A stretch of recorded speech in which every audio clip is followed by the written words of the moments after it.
TikTok says it's not going anywhere after U.S. President Donald Trump threatened to ban the popular app owned by a China-based company amid reports that Microsoft wants to buy the app's U.S. business.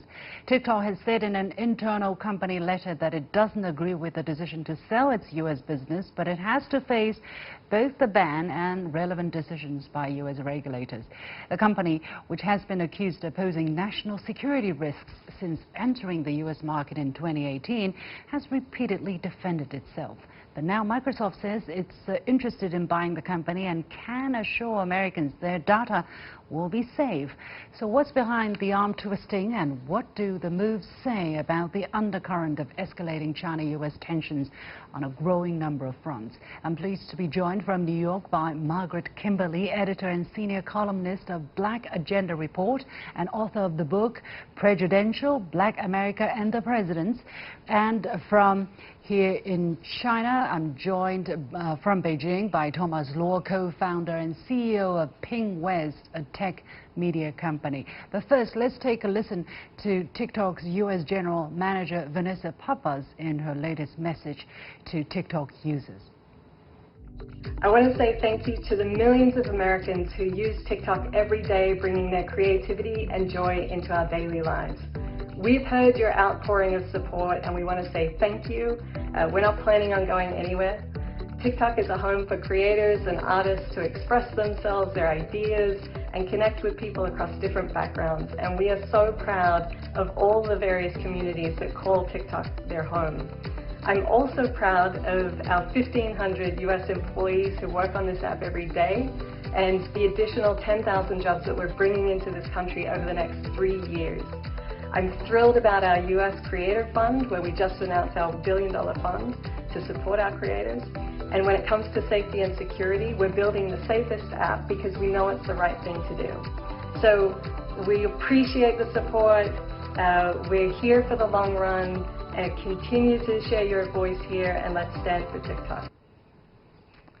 Okay, Ms. Kimberly, let me go straight to you. I don't know whether you are a user of TikTok, the application, but from your understanding or knowledge, what do you think accounts for the application's soaring popularity? What does it offer that other apps haven't managed? Well, I don't use it, but its appeal is pretty obvious. It allows the average person to become a creator and to create music or movies or any number of things that people enjoy. It's also a means of information.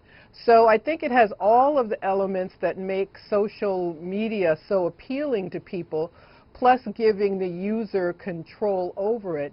And you can create your own scenario, create anything that you would like to see that's enjoyable and fun. And it gives people happiness the way any other creative outlet does. So it's pretty clear, especially for young people who have grown up with these technology, not people like me. So it's pretty obvious why it's something that people have gravitated to so strongly and why there are millions of users. Thomas, what is your understanding? I understand the COVID-19 pandemic has been a particular catalyst to the soaring popularity. What exactly captured the imagination of the American young people, especially when they download this application and share? Sometimes if you look at the videos, sometimes it's quite nonsensical, and yet it's fascinating. You can't get away from it. Yeah, sure. It's fascinating. I think the TikTok has created a very good environment for the community, for the young creators, and for the teenagers, and for the Generation Z, and they just create a very friendly and a very energetic environment of the whole community. So I think in just the users, there are hundreds of millions of users on TikTok, and they are not the individual. They are actually living and they are interacting in the community. I think that's the most important things for this very popular short video social media app. And I understand, Thomas, also that this application has been barring political messages or content Probably, as much as possible. And it's different from the Chinese version, Douyin. TikTok is very different. For instance, from China, it's impossible to access TikTok without, you know, taking out, for instance, your SIM card number. So what's the separation and what's the why the emphasis on non-political content? Non-political content, yeah, sure. Yeah, I think just like no matter what we talk about Douyin or TikTok, I think their content are almost like just like this kind of the entertainment or movies or music, and they just act or just perform some kind of the very short scenarios or this sort of things. I think people no matter in Douyin, in China or in TikTok, in the worldwide, and people are staying in there or just interacting in there, just like for the entertainment or just for relax, for the communication, the cultural communication. People don't really talk about this kind of the very serious political issues on that platforms. Obviously, you see that probably people just talk about political issues on Facebook or Twitter, but I think this kind of the environment in TikTok or Douyin are totally different from that. Well, in the Chinese version of it, on Douyin, I think it is a different picture, but definitely on TikTok, I understand it's very much non-political, almost all about creativity and fun things to do, you know, yourself being creative. But Ms. Kimberly, let me go to you. President Trump has said that he will ban the application. He said that he could use emergency economic powers or an executive order, and that this application is sending America's data to places where it shouldn't be, or that it is exposed to such danger. How do you look at his rationale? And do you think that is really the reason behind the move, either to ban it or to force it to be so to an American company? Well, the rationale is phony, of course. The goal is to try to antagonize China for any reason at all. In this case, they get to raid a Chinese company, give that business to an American company. It looks like it's going to be Microsoft. So you have Americans getting money that ought to be going to China, and Trump gets to ramp up the propaganda war against China. It is nonsensical that people's data is in danger. Every time Americans go online, send an email, use social media, that information is stored by the U.S. government. The NSA, the National Security Agency, keeps all online data, all of it. And this is something that no one talks about. It's rarely mentioned. So the average American, the loss of our data is greatest right here in our country with our government keeping millions and millions of bytes of data for a reason that is unclear. Well, it is clear to me. It's to keep people under surveillance. And this notion that people have to be afraid of a Chinese company is just ludicrous. It's just the latest means of spreading anti-Chinese propaganda and also enriching an American company at the same time. That is the real goal. Why would he do that? I mean, okay, he's enriching an American company, but that company, obviously, he is not personally benefiting from it. So, and also from a political point of view, what good would it bring to President Trump to ban the Chinese company, which let people sing and dance and be creative? I'm challenging you on this, of course, but people will be naturally asking these questions. It is, as I just said, the United States has declared a war by other means against China. You have politicians, Trump, other politicians constantly talking about the Chinese Communist Party, powerful Republican senators saying that the Chinese Communist Party has your information, will have your data, it's a danger to people. And there's no pushback also from the Democratic Party. Joe Biden, he and Trump compete to try to look tough on China. Who's going to be tougher against China? Who's going to fight China? So they use anything and everything. In this case, they're taking business away from a Chinese company. They're trying to make Americans afraid of China.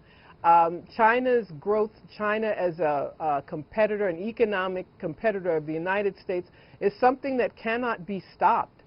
But they can, as much as they'll take every opportunity to try to score political points. That is the true Trump has done. Mr. Law, what is your take on the true reasons behind the administration's decision and the arm twisting of the Chinese company? There has been talk of threats in terms of national security, and yet so far nobody has seen any evidence, and there is certainly no U.S. law that has been broken, because the company has said that it stores its U.S. User info in the United States. It is observing every possible rule and regulation to its best. Yeah, I totally agree with that. That just TikTok did all things, or we have to say it did the best to follow this kind of the regulations or this kind of requirements that the U.S. governments, or no matter the U.S. government or the CIFES requires, and they put all the data, the U.S. users' data domestically in the U.S. They did it really, they did a really great job, just like that. It's totally different from those kind of the cases like or Google or Facebook in China, because Google refused to, and they just put their data center from mainland China to Hong Kong 10 years ago, and Facebook never permitted to just put their own data center in China, so they may not get into the China market. I think they're totally different situations. So in my understanding, there are no this kind of the security issues, the so-called national security issues or the privacy issues. I think this kind of the concerns are all made up. And that's first thing. And the second is that I think the reason behind this kind of the decision that the Trump's administration made is because in the administration, the Donald Trump and his administration is trying to distract the U.S. people's attention from this kind of the disaster of the COVID-19, this sort of things, because it just caused a very big pressure into to Trump's election in the coming several months. Let's take a listen to Microsoft's statement on Sunday. It says, following a conversation between Microsoft CEO Satya Nadella and President Donald J. Trump, Microsoft is prepared to continue discussions to explore purchase of TikTok in the United States. Microsoft will move quickly to pursue discussions with TikTok's parent company ByteDance in a matter of weeks, and in any event, completing these discussions no later than September 15, 2020. The two companies have provided notice of their intent to explore a preliminary proposal that would involve a purchase of the TikTok service in the United States, Canada, Australia, and New Zealand, and will result in Microsoft owning and operating TikTok in these markets. But as I said earlier, Ms. Kimberly, TikTok or ByteDance does not agree with the idea of selling its U.S. business, because it did everything in its power to observe the relevant rules and laws. So what does this Microsoft statement sound to you, given the fact that TikTok is forced to sell its U.S. operations? Well, it's to use the term, a hostile takeover. We have the U.S. government using its power to help an American company to take over the U.S. operations of TikTok. TikTok doesn't really have a choice here. They are being forced into this. And it's quite terrible, and it tells us that this, now it's a war of words, it's a war of commerce, but I believe it has a more insidious purpose, and that is to give the American public the impression that China is this enemy, is this country that has to be feared. And every step makes it more acceptable to take any sort of hostile actions against Chinese companies, against the Chinese government, to tell all kinds of lies about China or anyone or anything connected with China. So it is very dangerous. It is more than a hostile business takeover. It's part of a larger campaign that Trump and others want to take against China. I have just been told that we are joined from Washington, D.C. by Michael O'Hanlon, Senior Fellow and Director of Research for the Brookings Institution's Foreign Policy Program. Mr. O'Hanlon, thank you very much for taking the pains to join us. So I want to ask your take on this whole incident involving TikTok, the United States. What do you think this amount to, and what do you think is the rationale behind the Trump administration's decision to either ban it or threaten to ban it or threatened to block the negotiations between Microsoft and TikTok, and now giving 45 days for them to complete, if possible, the negotiations? Greetings. Well, it's a complicated topic, and I've been enjoying the comments of the other colleagues on the phone. I would start by saying that I do not think this is just about the election in the United States, because as we all know, President Trump has been trying to toughen different aspects of U.S. policy towards China ever since he became president. So if it's part of a political strategy, it's a long-standing political strategy. And I think it also reflects a more strategic view of the world on the part of Trump. I'm not saying that I agree with it, but I think he's felt this way about distancing the United States from China for quite some time. And so even though everyone is thinking about the election in the United States, of course, I don't think that's the main reason for this next step. We've seen various other, tough policies towards China over the years, and this is just the latest one.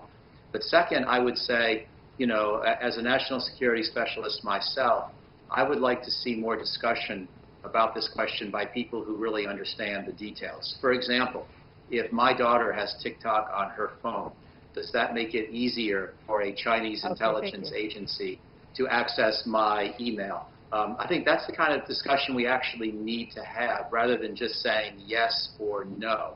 It's got to be a little bit more nuanced than that, because we all know about the Chinese state law that does allow for the government to access information from the private sector. So the question is anything on TikTok really going to be of national security importance? I would start with that question. But let me ask you to clarify. You say this is not just about election. This is a further step towards.